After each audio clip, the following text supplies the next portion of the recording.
Physio Talk.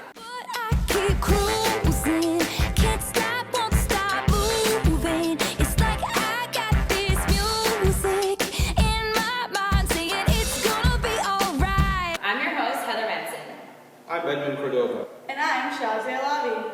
In today's segment, we'll be talking about blood cells. Oh, how interesting. That's just gross. It's both gross and interesting, and we're going to explain to you why. Blood plays a vital role in the body. It has two major functions. One, to transport molecules, and the second is to defend the body against infections and other foreign invaders. It looks like we have a question from the audience. Hi, tell us your name and what your question is. Hi, my name is Duaa, and my question is, what sort of things does the blood transport specifically? Great question, Duaa. Actually, the blood is responsible for transporting oxygen, carbon dioxide, food molecules like glucose, lipids, and amino acids, as well as sodium and calcium ions, and also waste like urea throughout the body. Thank you. That makes so much more sense now. I also have a question as well. So what exactly is the blood made up of?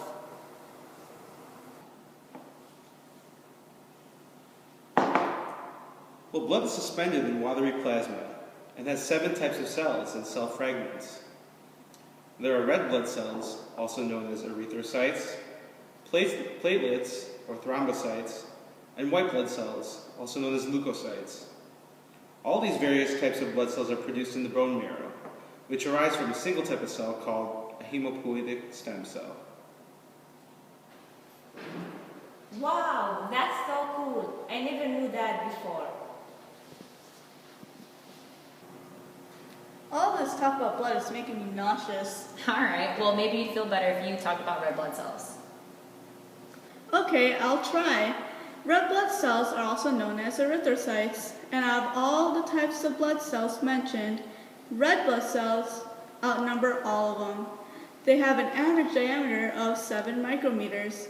Now, the normal amount of red blood cells in women is 4.2 to 5.4 million cells per microliter, compared to men, which is 4.7 to 6.1 million cells per microliter. Now let's hear more questions from our audience.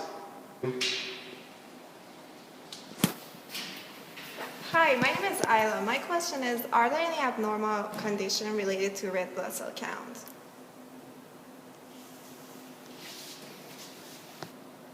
Why, yes, there is, Isla. When you have a low number of red blood cells, you develop a condition called anemia. This causes a person to have very little amount of energy. There are many causes of anemia, but one of the main causes of anemia is iron deficiency. It's so interesting. I didn't know that iron is that important for our body. Thank you so much for answering my question. Oh, I have a question related to red blood cells. What makes them red? Actually, red blood cells contain a special protein called hemoglobin. Hemoglobin is made up of 4 polypeptides, 2 alpha chains, which have 141 amino acids, and 2 beta chains, which have 146 amino acids. Now, attached to each of these polypeptides are a heme group, heme prosthetic groups, and at the center of each heme is one molecule of iron, which is responsible for giving the red blood cells their red color. Thank you for answering my question. I appreciate it.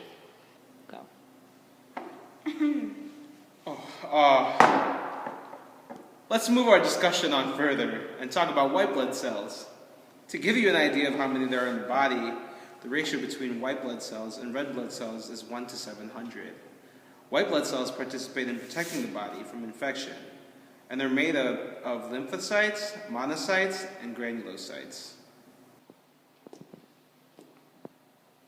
I'm a little confused. What are the difference between those 3 white blood cells?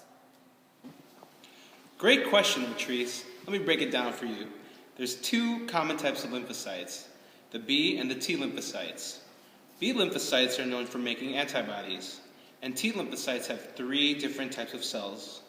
These cells include the inflammatory T cells, cytotoxic T lymphocytes and helper T cells. Wow, thank you so much for answering my question. So what's the difference between all those T lymphocytes? So T cells recruit macrophages and neutrophils to the site of infections or tissue damage. Cytotoxic T lymphocytes kill virus-infected and perhaps tumor cells. Helper T cells enhance the production of antibodies via B cells. Right. And now back to the question about the types of white blood cells. Aside from the lymphocytes, you also have monocytes, and these monocytes eventually leave the blood and become macrophages.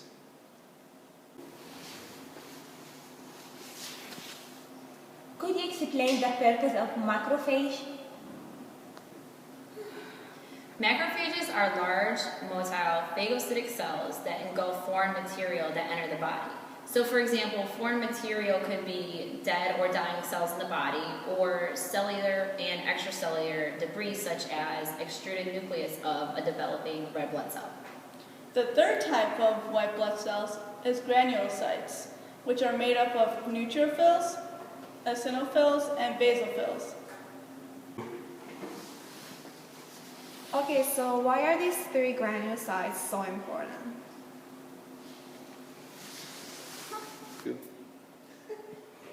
Well, neutrophils are the most abundant type of white blood cells. They actually squeeze through capillary walls and into infected tissue, where they kill the invaders, like bacteria, and they engulf them via phagocytosis. Eosinophils release the contents of their granules on the invader. Basophils do the same as well, but they also release mediators such as histamine, serotonin, and prostaglandins. So why is that so important? Well, these mediators play an important role in some allergic responses. Without them, you could easily die because your body wouldn't be able to react properly against foreign invaders. And finally, our last topic of the day is platelets. Platelets are needed to prevent or stop bleeding. Whenever there's a cut or injury, the endothelial layer of the cell is broken, and the fibers that surround those blood vessels are exposed. The platelets then become attracted to these fibers and act like a magnet in order to clump onto these fibers to make a seal. This is what prevents bleeding. I've heard of some people having low platelet counts. What does that mean? Well, normal platelet count is from 150,000 to 450,000. So people whose platelets are lower require platelet transfusions. Have you ever known anyone with leukemia? This typically happens in those type of patients. These patients end up losing a lot of platelets during chemotherapy and need a constant supply of transfusions. All right, looks like that's all the time we have for today. Tune into Physio Talk next week for our topic on pathogens. And thank you for watching.